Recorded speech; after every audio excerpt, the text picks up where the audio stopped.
Hello guys, welcome back to our YouTube channel. তো previous year question series 2024-এ যে সমস্ত কোশ্চেনগুলো বিভিন্ন পরীক্ষায় এসেছিল রেলের, সেই কোশ্চেনগুলো কিন্তু আমরা আলোচনা করছি। সাথে সাথে এনসিইআরটির বইয়ের ঠিক কোথা থেকে কোশ্চেনগুলো এসেছিল সেগুলো কিন্তু লাইন বাই লাইন তোমাদেরকে আমি করাবো।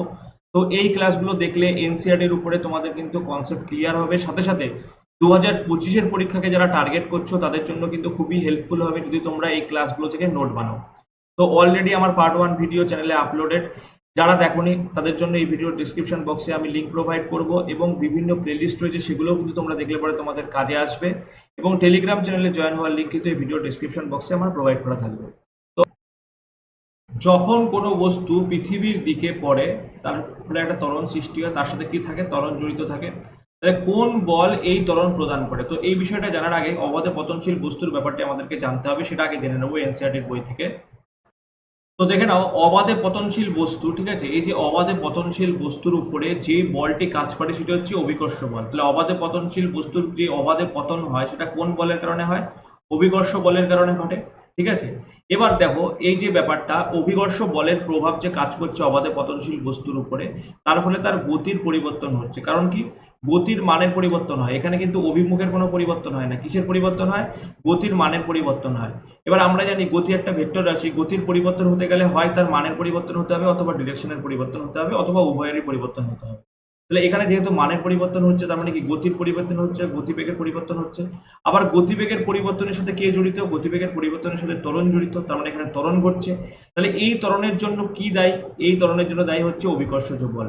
তাহলে কোনো একটা বস্তু যখন উপর থেকে নিচে পড়ছে তখন তার জন্য কোন বল দায়ী? অভিকর্ষজ বল দায়ী।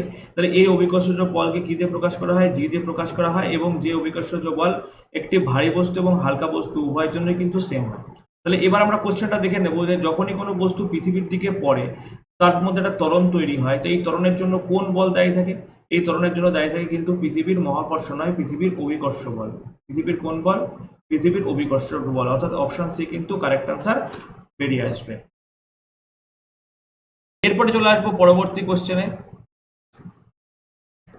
তো পরবর্তী কোশ্চেনে বলেছে যে একটি বৈদ্যুতিক বাল্ব বৈদ্যুতিক শক্তি কোন শক্তিতে রূপান্তরিত করে? তো দেখতে পাচ্ছ একটা বৈদ্যুতিক বাল্বের মধ্যে দিয়ে বিদ্যুৎ প্রবাহ হয়েছে, বিদ্যুৎ প্রবাহের ফলে এটা কি হয়েছে? আলো দিয়েছে। তাহলে এই যে বৈদ্যুতিক বাল্ব কি করে? বৈদ্যুতিক শক্তিকে আলোক শক্তিতে রূপান্তরিত করে। এবং বৈদ্যুতিক বাল্বের এই যে বিদ্যুৎ শক্তিকে আলোক শক্তিতে রূপান্তরিত করতে পারছে, এর কারণ কি? এর মধ্যে ফিলামেন্ট রয়েছে। যে ফিলামেন্টটি কি দিয়ে তৈরি? সেই ফিলামেন্টটি টাংস্টেন দিয়ে তৈরি, যার মেল্টিং পয়েন্ট হচ্ছে 3410 ডিগ্রি সেলসিয়াস। বা পিওর টাংস্টেনের মেল্টিং পয়েন্টও তোমাদের কাছে কখনো জিজ্ঞাসা করতে পারে, তখন কি বলবে? পিওর টাংস্টেনের মেল্টিং পয়েন্ট হচ্ছে 3380 ডিগ্রি সেলসিয়াস। যেগুলোর পাশে কিন্তু ডিগ্রি সেলসিয়াস অবশ্যই নোটিং করে নিতে হবে। তো পরবর্তী কোশ্চেনে খেয়াল করবো, পরবর্তী কোশ্চেনে বলেছে যে গোলাকার দর্পণের ফোকাস বিন্দু সম্পর্কে নিম্নলিখিত কোন বিবৃতিটি সঠিক? তো গোলাকার দর্পণের ফোকাস সম্পর্কে কোন বিবৃতিটি সঠিক দেখে নেব। অপশন এতে বলেছে এটি সর্বদা মেরু এবং বক্রতা কেন্দ্রের মাঝখানে অবস্থান করে। তার মানে একটা গোলাকার দর্পণ ধরে নিলাম, একটা অবতল দর্পণই আমরা ধরে নিচ্ছি। দেখে নাও এই যে অবতল দর্পণ, তো এই অবতল দর্পণের এটা হচ্ছে কি? এই অবতল দর্পণের এটা হচ্ছে প্রিন্সিপাল অ্যাক্সিস। প্রিন্সিপাল অ্যাক্সিস কি? অবতল দর্পণের মেরুর উপরে যেটি অভিলম্ব হিসাবে বর্তমান থাকে, অবতল দর্পণের উপরে মেরুর উপরে অভিলম্ব হিসাবে মানে লম্ব হিসাবে যেটি থাকে সেটাকে আমরা কি বলি? সেটাকে আমরা বলি কিন্তু প্রিন্সিপাল অ্যাক্সিস বা প্রধান অক্ষ বলি। তাহলে এটি সর্বদা মেরু এবং বক্রতা কেন্দ্রের মাঝখানে থাকে। তো বক্রতা কেন্দ্র ব্যাপারটা কি? বক্রতা কেন্দ্র হচ্ছে যে এই অবতল দর্পণের এই যে বৃত্তচাপটি যাকে কেন্দ্র করে টানা হয়েছে সেটাকেই বলা হয় অবতল দর্পণের বক্রতা কেন্দ্র, যেটাকে সি বা সেন্টার অফ কার্ভেচার প্রকাশ করা হয়।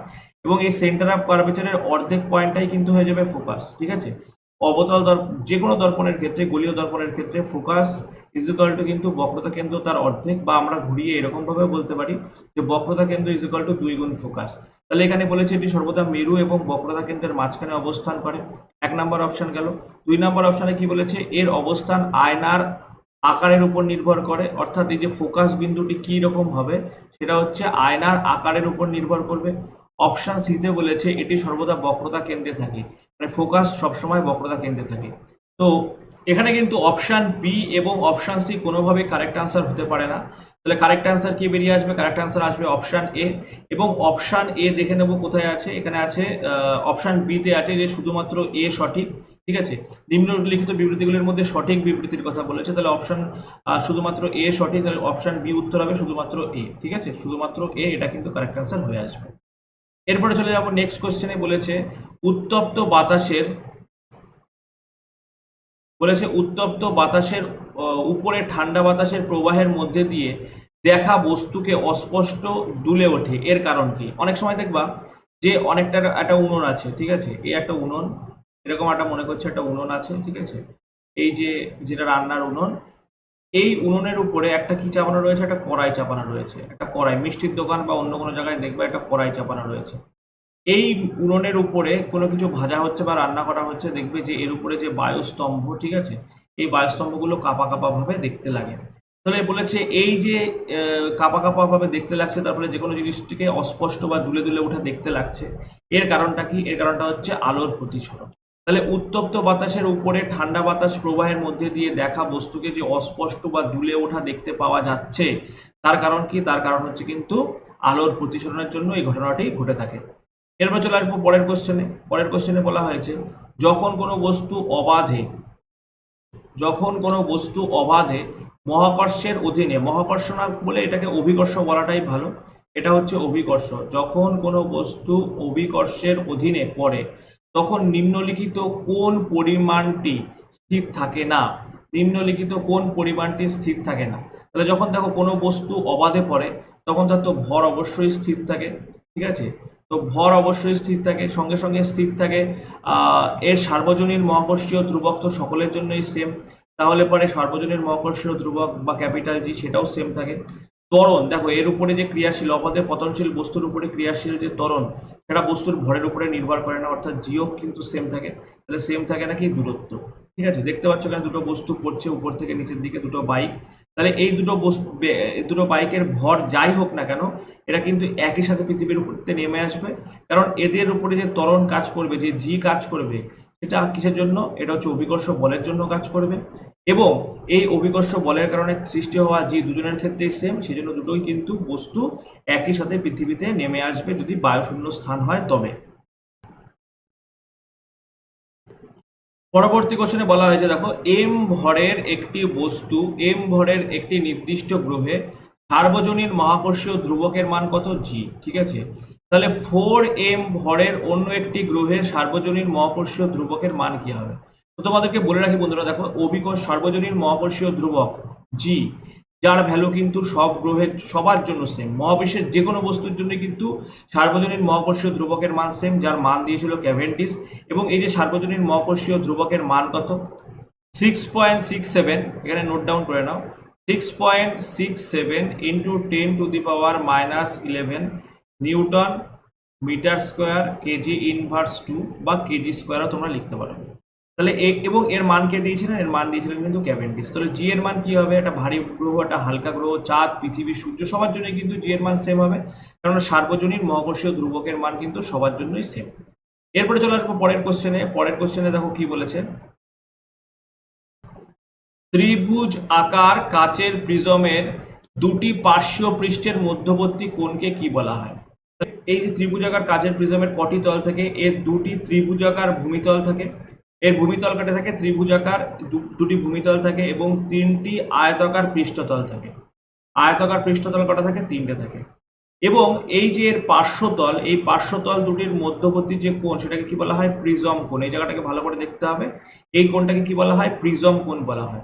তাহলে এই যে কোশ্চেনটির কারেক্ট আনসার কি হবে? প্রিজম কোণ হবে। এবং এনসিইআরটির একদম কিন্তু লাইন তুলে কোশ্চেনগুলো হচ্ছে, প্রিভিয়াস ইয়ার যদি আমরা দেখি, তো এগুলো কিন্তু তোমাদেরকে জানাটা অবশ্যই ইম্পর্টেন্ট। দেখে নেব পরের কোশ্চেন। তো পরের কোশ্চেনে দেখো কি বলেছে কাচের প্রিজমের মধ্যে দিয়ে কাচের প্রিজমের মধ্যে দিয়ে যাওয়ার সময় নিচের কোন রঙের আলোর ন্যূনতম কোণে বাঁকানো হয়, মানে বেঁকে যায়? কাচের প্রিজমের মধ্যে দিয়ে যখন যায় তখন কোন আলো ন্যূনতম ভাবে বাঁকে?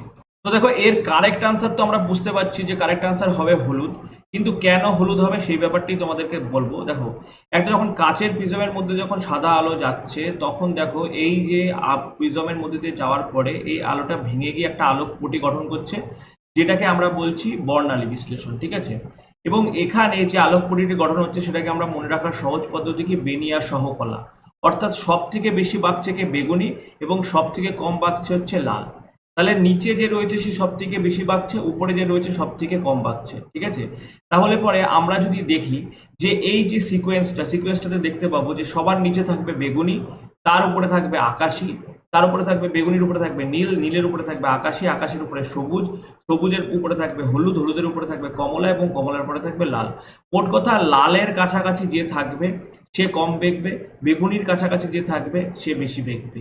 তাহলে এখানে যে অপশনগুলো রয়েছে দেখো, লালের কাছে কে রয়েছে, লালের কাছাকাছি রয়েছে কিন্তু হলুদ, তাহলে হলুদ হচ্ছে সব থেকে কম বাগবে, ঠিক আছে, হলুদ সব থেকে কম বাগবে এবং বেগুনি কিন্তু সব থেকে বেশি পরিমাণে বাগবে, অর্থাৎ বেগুনি সব থেকে বেশি অ্যাঙ্গেলে বেঁকে যাবে এবং এর কিন্তু বিচ্যুতি অ্যাঙ্গেল, ঠিক আছে, বা অ্যাঙ্গেল অফ ডেভিয়েশন সব থেকে কিন্তু বেশি হবে।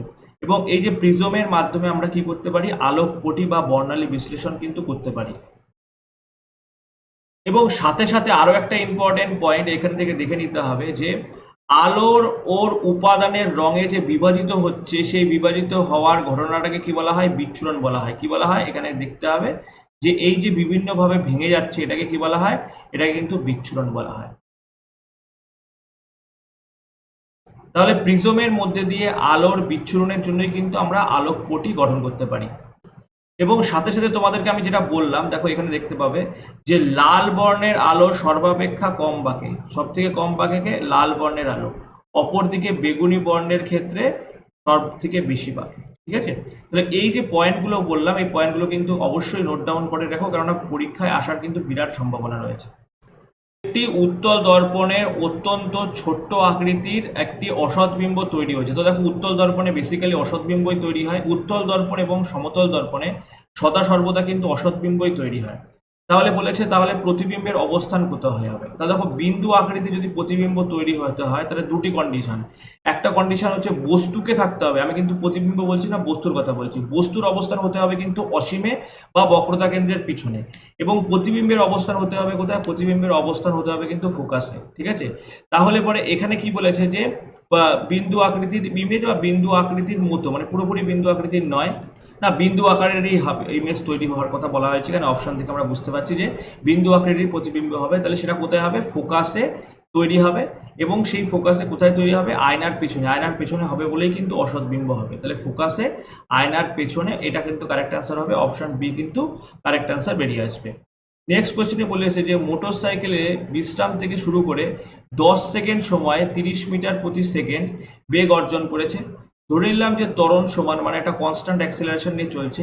তাহলে এই বেগ অর্জন করার জন্য মোটর সাইকেলটি কত দূরত্ব অতিক্রম করতে হয়েছে সেটা আমাদেরকে বের করতে হবে। তো খুব সহজ অঙ্ক আমরা কি করে করব, অ্যাভারেজ ভেলোসিটির কনসেপ্ট দিয়ে করব। অ্যাভারেজ ভেলোসিটি কি, যে বস্তুটির initial velocity plus final velocity by 2। তাহলে ইনিশিয়াল ভেলোসিটি 0 ছিল, স্থির অবস্থা যেহেতু, ফাইনাল ভেলোসিটি কত, 30/2, মানে কত হবে, এর অ্যাভারেজ ভেলোসিটি হচ্ছে 15। এবার আমরা জানি যে ভেলোসিটি ইজ ইকুয়াল টু কি, ডিস্টেন্স বাই টাইম, মানে অতিক্রান্ত দূরত্ব বাই সময়। তাহলে এখানে দূরত্ব যদি বের করি তাহলে ভেলোসিটিকে সিম্পলি টাইম দিয়ে গুণ করে দেবো। তাহলে ভেলোসিটি কত আছে, 15 আছে, টাইম কত আছে 10 সেকেন্ড সময়, তাহলে ইন্টু 10 করবো। তাহলে 15 গুণ 10 করলে কত হয়, 15 গুণ 10 করলে কিন্তু 150 উত্তর হয়। 150 মিটার কিন্তু অতিক্রম করবে এই যে জিরো মানে ভেলোসিটি 0 মিটার প্রতি সেকেন্ড থেকে 30 মিটার প্রতি সেকেন্ড ওঠানোর জন্য, ঠিক আছে। তাহলে কারেক্ট আনসার কি হবে, কারেক্ট আনসার হবে কিন্তু 150। পরের কোশ্চেন, আলোর চ্যাপ্টারে আরেকটি কোশ্চেন বলেছে নিচের কোন বিবৃতিটি সঠিক নয়। তো দেখি বিবৃতিগুলো আমরা পড়বো সবার আগে। বলেছে প্রদত্ত মাধ্যমে আলোর গতি বিভিন্ন রঙের জন্য ভিন্ন হয়। তাহলে কোন একটা নির্দিষ্ট মাধ্যমের ক্ষেত্রে একটা নির্দিষ্ট রঙের আলো কিন্তু সেম থাকে গতিবেগ, কিন্তু বিভিন্ন আলোর জন্য কিন্তু গতিবেগের, বিভিন্ন বর্ণের আলোর জন্য কিন্তু গতিবেগ বিভিন্ন হয়। অপশন 2-তে বলেছে যে আপতিত রশ্মি, প্রতিসৃত রশ্মি এবং আপতন বিন্দুতে প্রতিফলক পৃষ্ঠের উপরে যে অভিলম্ব বা নর্মাল আঁকি আমরা, এটা একই সমতলে অবস্থান করে। তাহলে এটা তো আলোর প্রতিসরণের সূত্র, এটা ঠিকই আছে। অপশন সি-তে বলেছে আপতন কোণ এবং প্রতিসরণ কোণ সমান হয়, এটা কখনোই ঠিক না, কেননা আপতন কোণ এবং প্রতিসরণ কোণ কখনোই কিন্তু সেম হতে হবে এরকম কোনো গ্যারান্টি নেই। কেননা আপতন কোণ কখনো যদি বেশিও হতে পারে, প্রতিসরণ কোণ কম হতে পারে। যখন আলোক রশ্মি লঘু মাধ্যম থেকে ঘন মাধ্যমে যাবে তখন আপতন কোণ বেশি, প্রতিসরণ কোণের মান কম। উল্টোভাবে যখন আলোক রশ্মি ঘন মাধ্যম থেকে লঘু মাধ্যমে যাবে তখন কি হবে, আপতন কোণ কম হবে কিন্তু প্রতিসরণ কোণের মান বেশি হবে। তাহলে এই অপশনটা কিন্তু কারেক্ট না। তো এখানে বলেছে নিচের কোন বিবৃতিটি সঠিক না, তো আমরা পেয়ে গেছি অপশন সি যে সঠিক না, তাহলে অপশন সি কিন্তু কারেক্ট অ্যান্সার বেরিয়ে আসবে। কোশ্চেনে বলেছে দেখো, নিম্নলিখিত বিজ্ঞানীদের মধ্যে কে প্রথম কাচের প্রিজম ব্যবহার করে সূর্যালোকের বর্ণালী আবিষ্কার করেছিলেন? তো দেখো, স্যার আইজ্যাক নিউটনই সবার প্রথমে কিন্তু সূর্যরশ্মির বর্ণালী পাওয়ার জন্য কাচের প্রিজম ব্যবহার করেছিলেন। তাহলে এখানে কারেক্ট অ্যান্সার হয়ে যাবে কি স্যার আইজ্যাক নিউটন এই যে সাদা আলো থেকে কিন্তু বর্ণালী বিশ্লেষণ করে দেখিয়েছিলেন। তাহলে কারেক্ট অ্যান্সার হবে স্যার আইজ্যাক নিউটন। পরবর্তী কোশ্চেনে কি বলা হয়েছে যে একটি অ্যাটমসফিয়ারিক প্রেসারের সমান, ঠিক আছে, তাহলে এক atmospheric pressure is equal two কত পাস্কাল, এখানে পাস্কালে বের করতে হবে। তো 1 অ্যাটমসফিয়ারিক প্রেসারে এটা যে কারেক্ট অ্যান্সার হবে সেটা হচ্ছে অপশন এ, অর্থাৎ 1.01 10⁵ পাস্কেল, ঠিক আছে। এবং অ্যাটমসফিয়ারিক প্রেসার এটা হচ্ছে পাস্কাল এর এসআই ইউনিট, ঠিক আছে। 1 পাস্কেল সমান সমান কত নিউটন পার মিটার স্কোয়ার? তো 1 পাস্কেল সমান সমান কিন্তু 1 newton per metre square. 1 pascal সমান সমান 1 নিউটন পার মিটার স্কোয়ার। আবার যদি আমরা দেখি 1 বার সমান সমান কিন্তু 10⁵ পাস্কেল, বা আমরা লিখতে পারি যে 10⁵ নিউটন পার মিটার স্কোয়ার, ঠিক আছে। তো এগুলো কিন্তু পরীক্ষায় বিভিন্ন পরীক্ষায় বারবার জিজ্ঞাসা করে, এগুলো কিন্তু জেনে রাখা অবশ্যই দরকার। পরে চলে আসবো যে আলোর গতিবেগ, ঠিক আছে। আলোর গতিবেগ কোথায় বেশি? কাচের চেয়ে জলে বেশি, বাতাসে, কাচে এবং জলে একই থাকে, অপশন সিতে বলেছে বাতাসের চেয়ে জলে বেশি, অপশন ডিতে বলেছে কাচের চেয়ে জলে বেশি। তো এই ব্যাপারটা বোঝার আগে দেখো আমি তোমাদেরকে বলবো যে আমরা জানি প্রতিসরাঙ্কের ব্যাপারটা। প্রতিসরাঙ্ক ব্যাপারটা কি? প্রতিসরাঙ্ক হচ্ছে বায়ুতে আলোর দ্রুতি বাই মাধ্যমে আলোর দ্রুতি। এবার প্রতিসরাঙ্কের মান বেশি হবে কি কন্ডিশনে? প্রতিসরাঙ্কের মান বেশি হবে, প্রতিসরাঙ্কের মান বেশি হতে গেলে বায়ুতে আলোর যে গতিবেগ এটা তো আমরা জানি অবশ্যই বেশি, ঠিক আছে।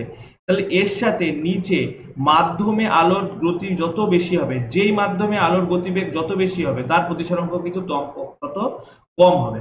তাহলে প্রতিসরাঙ্ক কম হওয়া মানে কি? মাধ্যমে আলোর বেগ বেশি। তাহলে এখানে যদি এই যে চার্টটাকে আমরা খেয়াল করি, এখানে যদি আমরা যে চার্টটাকে খেয়াল করি দেখতে পাবো যে কাছে, ঠিক আছে, ক্রাউন কাচ, দেখো ক্রাউন কাছে প্রতিসরাঙ্ক কত? ক্রাউন কাছে প্রতিসরাঙ্ক 1.52। আবার জলের প্রতিসরাঙ্ক কত? জলের প্রতিসরাঙ্ক 1.33। এবার তোমাদেরকে আমি বললাম যে কি প্রতিসরাঙ্কের সাথে বেগের কি সম্পর্ক? প্রতিসরাঙ্কের সাথে বেগের কিন্তু ব্যস্ত সম্পর্ক। আমরা এখানে দেখতে পাচ্ছি যে জলের প্রতিসরাঙ্ক কম, তার মানে কি জলে আলোর গতিবেগ বেশি, আবার কাছে প্রতিসরাঙ্ক বেশি, তার মানে কি কাছে শব্দের গতিবেগ কম, এই জলের আলোর গতিবেগ কম। তাহলে এবার চলে আসবো আমরা কোশ্চেনটি সলভ করার জন্য। তাহলে এখানে বলেছে যে আলোর গতিবেগ কি হবে? আলোর গতিবেগ কোথায় বেশি হবে? তোমরা অবশ্যই কমেন্ট করে জানাও। একদম কারেক্ট যে অপশন ডি, কাচের চেয়ে কিন্তু জলে বেশি হবে, কেননা কি প্রতিসরাঙ্কের সাথে আলোর বেগের ব্যস্ত সম্পর্ক। এবং আমরা দেখতে পাচ্ছি যে জলের প্রতিসরাঙ্ক 1.33, সুতরাং এখানে কি হবে? 1.33 হওয়ার মানে এখানে আলোর গতিবেগ বেশি হবে জলে। এবং ক্রাউন কাচে আমরা দেখতে পাচ্ছি কি ক্রাউন কাচে হচ্ছে শব্দের প্রতিসরাঙ্ক, মানে এখানে প্রতিসরাঙ্ক কত আসছে? 1.52। এবং প্রতিসরাঙ্ক বেশি হওয়ার মানে কি এখানে মাধ্যমে আলোর গতিবেগ অবশ্যই কম। নেক্সট চলে আসবো, গোলাকার দর্পণের বিবর্তনের একটি ঋণাত্মক চিহ্ন নির্দেশ করে। চিত্রটি বাস্তব, চিত্রটি অসৎ, চিত্রটি বড় আকারের হয়েছে, চিত্রটি ছোট আকারের হয়েছে। তো আমরা দেখে নেবো যে এনসিইআরটি কি বলছে। তো দেখো এনসিইআরটি বলছে যে এই যে গোলাকার দর্পণের যে বিবর্তন সংক্রান্ত ব্যাপারটি বলেছে, বিবর্তনের ঋণাত্মক চিহ্ন, এখানে ভালো করে দেখো, বিবর্তনের ঋণাত্মক চিহ্ন বোঝায় যে গঠিত প্রতিবিম্বটি সৎ। যদি বিবর্তনের ক্ষেত্রে ঋণাত্মক চিহ্ন আসে তাহলে বুঝতে হবে কি প্রতিবিম্বটি সৎ, এবং ধনাত্মক চিহ্ন আসলে বোঝা যাবে যে প্রতিবিম্বটি অসৎ। তাহলে এখানে আমরা আবার কোশ্চেনটিতে ফোকাস করবো। বলেছে দেখো গোলাকার দর্পণের বিবর্তনের ঋণাত্মক চিহ্ন, তাহলে ঋণাত্মক চিহ্ন মানে কি প্রতিবিম্বটি সৎ, ঠিক আছে। তাহলে এখানে কি হবে কারেক্ট আনসার? এখানে উত্তরটি হবে প্রতিবিম্বটি সৎ। সৎ মানে কি? বাস্তব। এখানে সৎ মানে রিয়েল বা বাস্তব। তাহলে অপশন এ কিন্তু কারেক্ট আনসার বেরিয়ে আসবে। নেক্সট কোশ্চেনে বলা হয়েছে যে একটি অবতল দর্পণের বক্রতা ব্যাসার্ধ কত? 4 মিটার। বক্রতা ব্যাসার্ধ 4 হলে ফোকাস কত হবে? ফোকাস হবে কিন্তু 2 মিটার। যদি কোনো বস্তু ওই দর্পণে 2 মিটার দূরত্বে রাখা হয়, 2 মিটার দূরত্বে রাখা মানে কোথায়? বস্তুকে ফোকাসে রেখেছি, কোনো বস্তু ফোকাসে থাকলে তার ইমেজ কোথায় তৈরি হয়? অসীমে তৈরি হয়। তাহলে 2 মিটার দূরে অবস্থিত থাকে, তাহলে তার প্রতিবিম্বের অবস্থান কোথায় নির্ণয় করো? তাহলে তার প্রতিবিম্বের অবস্থান হবে কিন্তু অনন্তে, মানে অসীমে হবে। তাহলে কারেক্ট আনসার কি বেরিয়ে আসবে? কারেক্ট আনসার বেরিয়ে আসবে কিন্তু অসীমে। এরপরে চলে আসবো পরের কোশ্চেনে। বলা হয়েছে বিভিন্ন শক্তি স্তরে নিউক্লিয়াসকে প্রদক্ষিণ করে ইলেকট্রন দ্বারা পরমাণুর গ্রহগত মডেল কে তৈরি করেছিলেন? তাহলে এই যে মডেলটির কথা বলা হচ্ছে, এই মডেলটি আমাদের সামনে রাখেন কিন্তু নিলস বোর। তাহলে কারেক্ট আনসার কি হবে? কারেক্ট আনসার হবে কিন্তু অপশন সি। নেক্সট চলে আসবো পরের কোশ্চেনে। বলা হচ্ছে resistance 4 ohm resistance 4 ohm resistance বিশিষ্ট একটি বৈদ্যুতিক গিজার আছে, যেটি প্রতি সেকেন্ডে 100 জুল তাপ উৎপন্ন করছে। ঠিক আছে, 100 জুল করে তাপ উৎপন্ন করছে। তাহলে প্রবাহিত বিদ্যুৎ কত হবে? এটা কিন্তু আমাদেরকে বের করতে হবে। তাহলে দেখো, তাহলে আমরা জানি যে উৎপন্ন তাপের যে ফর্মুলাটি রয়েছে সেটা কি? উৎপন্ন তাপের ফর্মুলাটা হচ্ছে H is equal to heat. Heat is equal to কি? হিট ইজ ইকুয়াল টু কিন্তু power into time. Heat is equal to power into time. তাহলে এই ফর্মুলা থেকে আমরা কি বের করতে পারি? H is equal two I square into R into টি। ঠিক আছে, I স্কোয়ার ইনটু R মানে হচ্ছে পাওয়ার, আর টি হচ্ছে টাইম। তাহলে এখানে টাইম কত বলে দিয়েছে? টাইম বলে দিয়েছে এখানে তোমার time T is equal two 1 second. তাহলে এখানে টি এর কোনো ভ্যালু নেই, 1 রাখাও যা না রাখাও তা।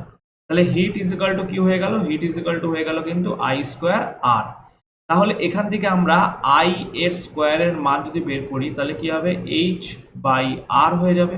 উৎপন্ন তাপ কত? উৎপন্ন তাপ হচ্ছে 100 জুল। তাহলে এখানে আমি 100 জুল লিখে দিলাম। আর R এর ভ্যালু বলে দিয়েছে 4, তাহলে আমি বাই 4 করলাম। ঠিক আছে, তাহলে 4 দিয়ে 100 কে কাটলে কত হয়? 25 হয়।